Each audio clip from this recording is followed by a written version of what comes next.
जय श्री राम, जय जय श्री राम।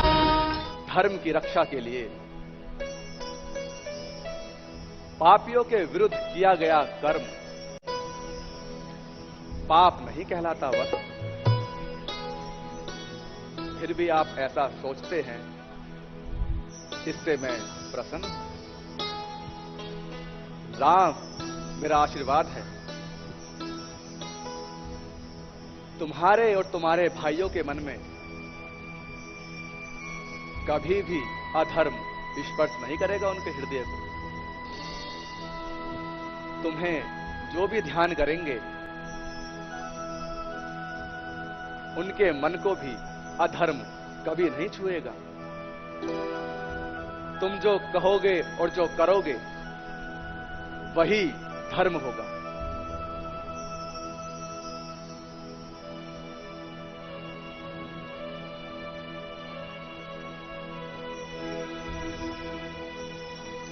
मुनि के चरणों में सेवक का प्रणाम स्वीकार हो।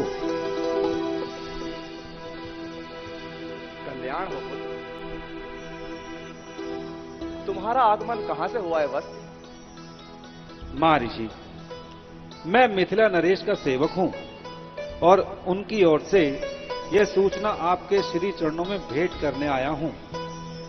महाराज जनक ने कहा है कि उनकी नगरी में धनुष महोत्सव होने जा रहा है, अतः इस महोत्सव में पधारकर आप उसकी शोभा बढ़ाएं। ठीक है, मैं समय आने पर महाराज के दर्शन अवश्य करूंगा। अच्छा मुनिवर, अब मुझे आप आज्ञा दें। गुरुदेव, ये कैसा निमंत्रण है? पुत्र राम, ये पत्रिका मिथिलापुरी से आई है। महाराज जनक बहुत ही सज्जन पुरुष हैं। वहां धनुष महोत्सव होने वाला है। मेरी ये इच्छा है कि तुम दोनों भाई भी मेरे साथ चलकर इस महोत्सव में सम्मिलित हो। गुरुदेव, इस धनुष महोत्सव में क्या होगा? वत्स, यह बहुत ही रोचक पवित्र कथा है। मिथिला नरेश जनक जी के यहां भगवान शंकर का धनुष रखा है। इसे जनक राजकुल में आराध्य के प्रतीक मानकर पूज्य माना जाता है। महाराज जनक नियम पूर्वक उसकी अर्चना करते हैं। उस धनुष को पिनाक कहा जाता है। एक बार राजा जनक द्वारा भूमि पर हल चलाते समय एक कलश हल से टकराया। उसे धरती से निकालकर देखा तो उसमें देवीय स्वरूप एक बालिका थी। राजा ने उसे अपनी भूमि जनीपुत्री मान लिया। उस बालिका के आगमन से वातावरण आनंदित हो गया। हल जोतने के दौरान मिलने से एक बालिका का नाम सीता रखा गया। बालिका सीता अत्यंत रूपवती और दिव्य स्वरूप है। बहुत ही सहज स्वभाव की राजकुमारी। कभी कभी स्वयं गृह कार्य करने लगती थी।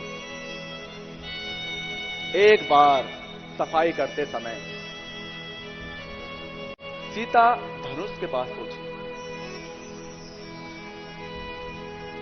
धनुष विशाल और अकल्पनीय भारी दिव्य धनुष के किस भाग से कौन सा रत्न है, ये कोई पार्थी भी नहीं जानता। जिस पर धनुष रखा जाता है वो मंजूषा भी बहुत सुंदर और दिव्य है। सीता ने सफाई करने के दौरान जिस मंजूषा पर धनुष रखा है उसकी सफाई नहीं हुई थी और बिना धनुष के हटाए उसकी सफाई संभव नहीं थी। तब बड़े ही सहज ढंग से उन्होंने एक ही हाथ से धनुष उठाकर दूसरे हाथ से उस स्थान को साफ कर दिया। जब महाराज को पता चला तो उनके आश्चर्य का कोई ठिकाना नहीं रहा। महाराज खुश तो हुए पर चिंतित भी हो उठे। वे सोचने लगे कि उनकी पुत्री ने पिनाक को उठा लिया, पर अब उसके लिए उपयुक्त वर कहां मिलेगा। तब महाराज ने मंत्रियों, पुरोहित और अपने आचार्य याज्ञवल्क्य इन सबको एकत्रित कर अपनी समस्या का समाधान मांगा। महर्षि याज्ञवल्क्य ने कहा, महाराज, समस्या पिनाक के कारण उत्पन्न हुई है, तो कन्या के लिए उपयुक्त वर भी पिनाक ही देगा। राजन ने कहा, पिनाक जीवित है पर वह कर सकता है, पर कैसे? ऋषि जी ने कहा, सरल है राजन। जब पुत्री सीता ने उसे एक ही हाथ से उठा लिया है तो हमें ऐसा प्रचंड पराक्रमी चाहिए जो धनुष को उठाकर उस पर प्रत्यंचा चढ़ा सके और उसे भंग भी कर दे। उसी से पुत्री सीता का विवाह होगा। महाराज जनक ने दूतों को आज्ञा दी कि भिन्न भिन्न देशों को जाकर ये घोषणा करते हैं, जो भी पिनाक को उठाकर उस पर प्रत्यंचा चढ़ाएगा और उसे भंग कर देगा, उसी का विवाह सीता से होगा। अति गुणशाली और अद्भुत दिव्य सीता के विवाह की चारों ओर ये बात फैल गई। धनुष को रंगशाला में रखवा दिया गया।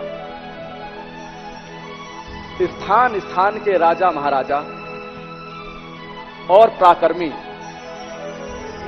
उसी धनुष को खंडित कर सीता से विवाह के लिए जनक नगरी पहुंच रहे हैं। सीता स्वयंवर के लिए आकस्मिक बड़े बड़े पराक्रमी जनकपुर पधार रहे हैं। गुरुदेव, हम भी उस धनुष को देखना चाहते हैं। ठीक है वत्स, मैं तुम्हारी उत्सुकता समझ सकता हूं। हम सभी कल ही जनकपुर के लिए प्रस्थान करेंगे। तो आपने देखा कि किस प्रकार ऋषि विश्वामित्र, राम, लक्ष्मण और बाकी शिष्य वार्ता कर रहे थे। विश्वामित्र कहते हैं कि हे राम, तुम्हारे पिता चक्रवर्ती महाराज दशरथ की चिंता व्यर्थ है, क्योंकि तुमने तो इतने भयानक राक्षसों को। देखिए लवकुश रामलीला समिति द्वारा आयोजित भव्य रामलीला, जिसमें होंगी फिल्म जगत के कलाकारों की प्रस्तुति 29 सितंबर से 8 अक्टूबर। साय 6 बजे से। स्थान लाल किला मैदान, दिल्ली। इस कार्यक्रम का सीधा प्रसारण सिर्फ ईश्वर टीवी पर।